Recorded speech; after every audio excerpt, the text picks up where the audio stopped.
Welcome. Today, we're going to dive into the leadership styles of 5 really pivotal American presidents. That's right. We're talking Washington, Lincoln, FDR, Theodore Roosevelt, and also Reagan. And we're using Dr. Sandonwan's paper, Walking the Path of Democracy, as our main source here. It's a fascinating look. Dr. Sandonwan researches leadership, futurology, IT. Quite the mix. Our goal, really, is to pull out the key insights. What made these leaders tick during crucial moments? And see what patterns emerge, what we can learn about democratic leadership for today, like a leadership masterclass from history. Okay, let's get into it. First up, George Washington. The paper highlights moderation and dedication.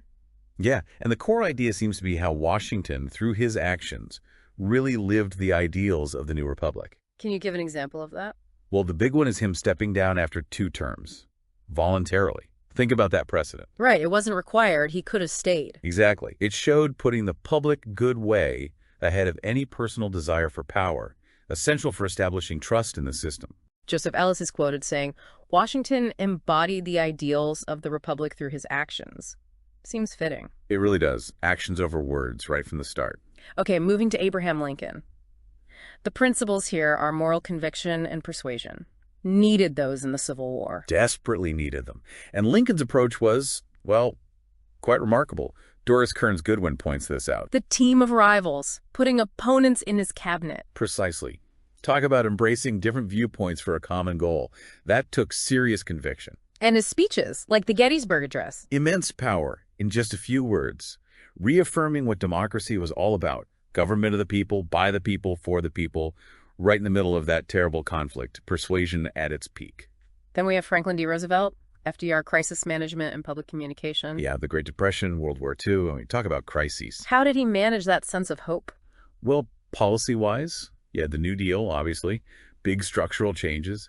Stephen Skowronek notes how FDR really made the presidency central again. But it was more than just policy, wasn't it? Oh, definitely. Those fireside chats.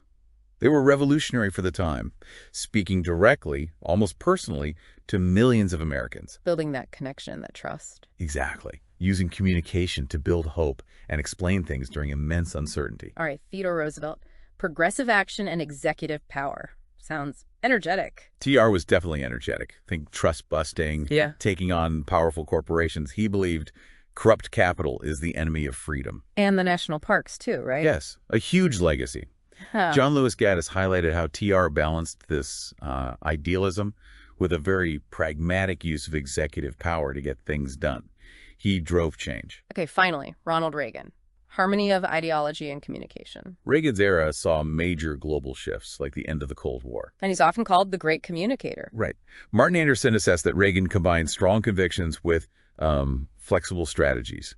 His optimistic vision, that morning in America idea. It resonated with a lot of people. It did.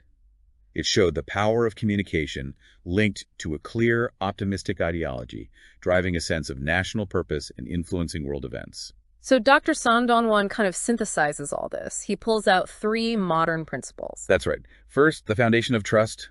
Think Washington's moderation, public interest first. Okay. Second, the vision of harmony, Lincoln's empathy, trying to integrate, to unite. Makes sense. And third, the spark of change, that progressive drive of TR, Reagan's optimism, the power to innovate. So trust, harmony, change, rooted in these historical examples. Exactly. It's not just theoretical. What this whole deep dive seems to show is that effective democratic leadership isn't just one thing. It's a mix. It really is. Integrity, uniting people, clear communication, especially in crisis, pushing for progress, having that inspiring vision. It's all in there. Which leads to a really interesting question for you, the listener, to think about. Yeah.